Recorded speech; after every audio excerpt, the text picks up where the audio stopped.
Salto, o crédito mais barato, será que pode impactar, por exemplo, na queda da taxa de juros aqui do Brasil?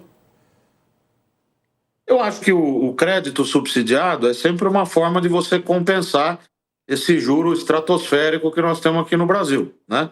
É óbvio que isso é uma coisa pontual para as exportações, para as empresas exportadoras, mas, de fato, a situação do crédito e do financiamento das empresas em geral só vai melhorar mesmo, Diego, a meu ver, quando a gente conseguir iniciar um novo ciclo de queda da Selic.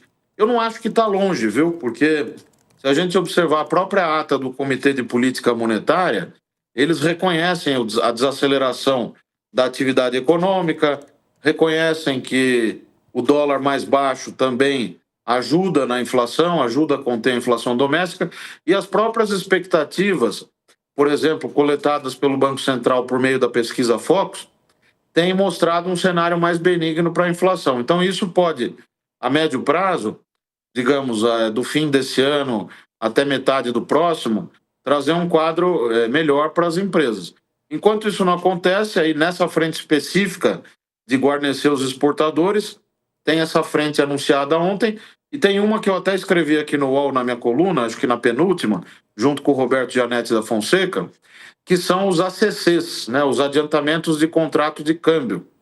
As empresas, só para explicar rapidamente, elas fazem com os bancos comerciais contratos de câmbio. E como que funciona isso?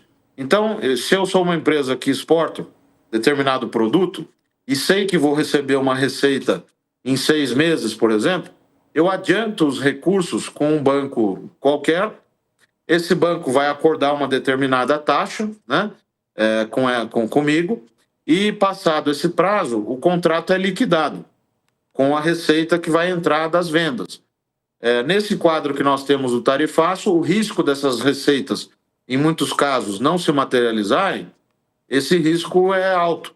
Então, o que o Banco Central pode fazer? Ele pode guarnecer com dólares, né, os bancos, não vendendo reserva, mas fazendo espécies de empréstimos, que são os leilões que o Banco Central faz com direito de recomprar a moeda num determinado prazo. Com que objetivo? De dar liquidez para os bancos brasileiros fazerem essas operações de ACC, de adiantamento de contrato de câmbio, com os exportadores.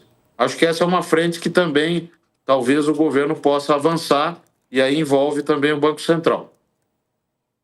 Felipe, boa tarde. Sobre o pacote de tarifaço, na sua avaliação, é possível que o Congresso acabe desvirtuando muito o pacote elaborado pelo governo federal? Qual que vai ser o maior desafio da equipe econômica ali? Eles estão se preparando para isso? Como que vai ser essa relação com o Congresso?